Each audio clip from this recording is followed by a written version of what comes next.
What's good, y'all? It's your boy JT, and I'm back with another 2K video. And as you can see in the title, I'm gonna be talking about the 2021-22 NBA season predictions for me personally. Now, let's just jump straight into it. Finals, I got Lakers versus Hawks. Trae Young gonna score 83 in Game 1, Hawks in 3. Alright, let me stop being ignorant for ignorance sake and actually get into my real predictions for this season. Now, for MVP, I have Trae Young. And the reason I have Trae Young is because I think they're going to have a better record in the West than Luka. Now, Luka, I know he's the general favorite pick for MVP this season, and for good reason. His playmaking ability is insane. Haven't quite seen anything like it other than LeBron, Larry Bird, Magic Johnson, those type of guys. Luka's up there with those guys already in terms of playmaking. And his offensive ability, his ability to shoot, his ability to get to the hole, it's crazy. Basically no defense, but hey, he still's gonna have the numbers to win MVP. But I think the team numbers aren't gonna be there. I don't think that the Mavs are gonna be that high of a seed in the playoffs. Are they gonna make the playoffs? Yes, they have Luka. They're gonna make the playoffs, but I don't think they're gonna get that high. I think they're 7th seed, 6th seed at best. However, for the Hawks, for Trae Young, I think we can get a 5th, maybe even a 4th seed. I got the Bucks, Nets, and Celtics as the only 3 definitive teams that I would pick over the Hawks in the East. Everything else I think is fair game. So with the East just being an easier conference overall, and Trae Young just being who Trae Young is, pulling up from 40, he can get to the basket just as good as Luka, in my opinion. His assist numbers are also comparable to Luka. He's really just also a special talent. He's really kind of like a Steph Curry, really. Just not exactly Steph Curry, because Steph is just, well, he's Steph. But anyway, I think Trae's going to win MVP. If I had to pick another option outside of those two, of course you got to look at Giannis. The Bucks are going to be the Bucks. They're going to have one of the best records in the NBA, as they always do every regular season. Giannis is going to put up monster Shaq-like numbers along with the defense. The only thing holding him back is voter fatigue. I don't think the MVP voters are going to want to give him a 3rd straight MVP. So I don't have Giannis winning it, but he obviously has to be in the conversation.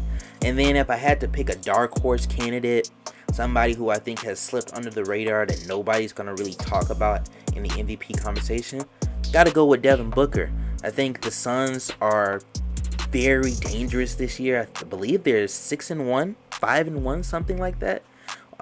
They're going crazy. That Chris Paul addition for that team, just that floor general to lead that young squad, is just too clean right now.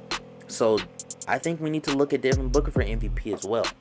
Now, as for Defensive Player of the Year, this one's pretty simple for me. I got Giannis. I don't really see anybody other than maybe Anthony Davis being able to play better defense than Giannis, and that's a debate. I just don't think AD is going to stay healthy enough. I think he's already had a slight injury this season. You just can't trust that man's knees. I'm sorry. Love Anthony Davis. Can't trust it. So, gonna go with Giannis. He's more consistent to be just on the floor in general. Plus, he's one of the best defensive players we've ever seen in the league, as is AD. But Giannis is just on a whole nother level. I saw people on Twitter actually debating if Anthony Davis was better than Giannis, and people were actually picking AD over Giannis, which is, I just don't understand. Like, are we sure the crack epidemic ended? Because you have to be smoking crack if you're picking AD over Giannis. But that's a whole nother topic for a whole nother day. Moving on to most improved player, I got Jaylen Brown. I think Jaylen Brown is ascending to be a superstar this season. He's putting up ridiculous numbers. He was already a really good player. I think he's now becoming a great player, and I think the Celtics have a 1A, 1B situation up there. Now, while I do have Jaylen Brown as my favorite, this Christian Wood guy down in Houston, he's special. Just straight special, man. He's doing it on both ends of the floor, defense and offense. Threes, he's a big. I'm surprised by Houston, honestly, this season. John Wall looks great. Harden is Harden, of course. Christian Wood is interesting, and I think he'll give Jaylen Brown a run for his money, but I'd like to see him do it on a more consistent basis. While I think Jaylen Brown has arrived, not sure about Christian Wood. I'm confident that Jaylen Brown has arrived. Moving on into the playoff picture, to go ahead and wrap this video up, let's go ahead and start with the East.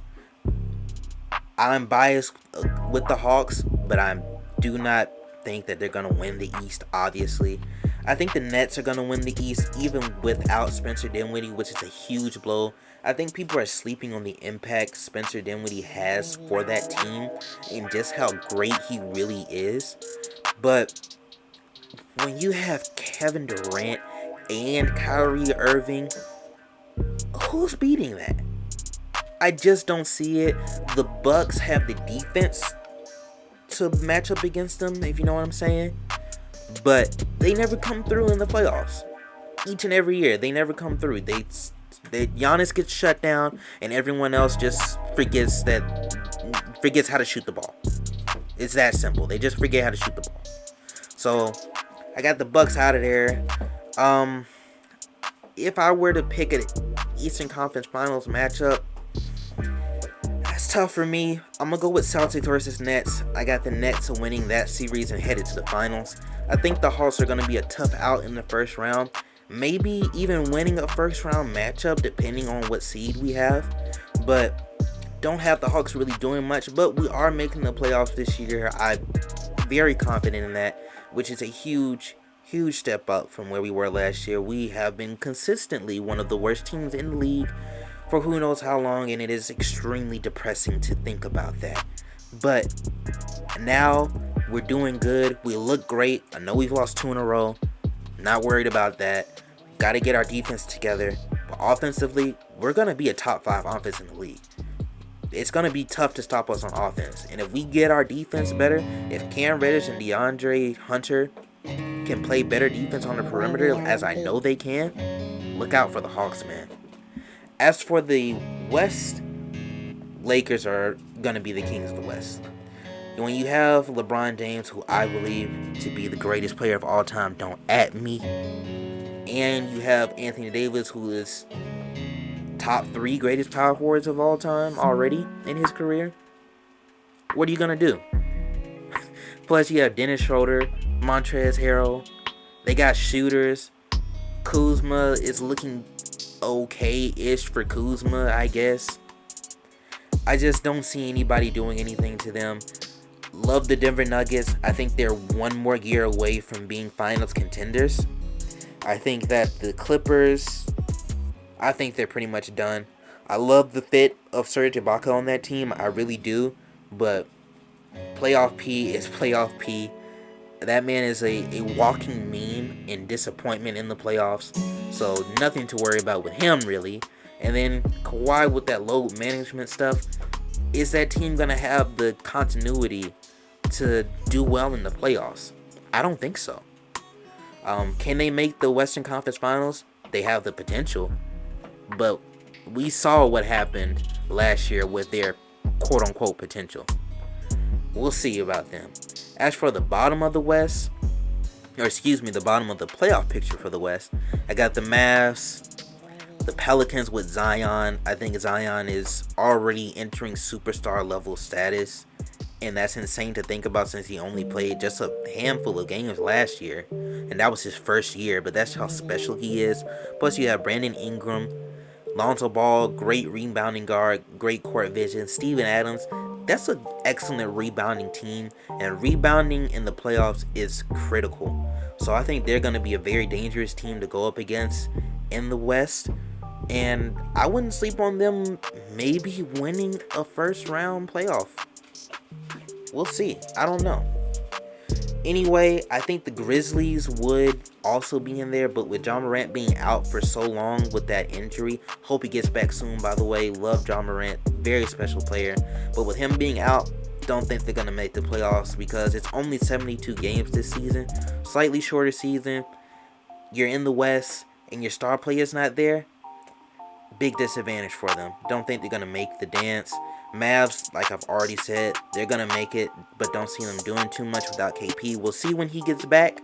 If he comes back this season, not sure what his status is, but that's the Mavs. And then as for the Suns, with my dark horse MVP candidate Devin Booker on that squad, they could be extremely dangerous. They could be dangerous even to the Lakers. Are they going to beat the Lakers? Hell no. But they could push the Lakers to a 6 or 7 game series. I don't know. I think this season is shaking out to be a very interesting one. I haven't been this excited to watch the NBA, in a very, very long time. So this should be fun. We'll see how it all shakes out. Ultimately, I know this video will age horribly because I don't know what the hell I'm talking about. So if you want to debate me, if you want to go in the comments and be wrong, go ahead. Nah, I'm playing. But for real though, talk to us. If you want to talk about NBA, that's just literally all I do. I just talk about the NBA all the time with my friends. That's literally why I got this idea. Somebody sent me a text message like, hey, what are your NBA predictions? I'm like, that's a good video idea. But anyway, at this point, I'm just rambling. We appreciate all the love and support. As you can see, I got a new mic. And yeah, that's going to be it for me, man. I'm out. Peace.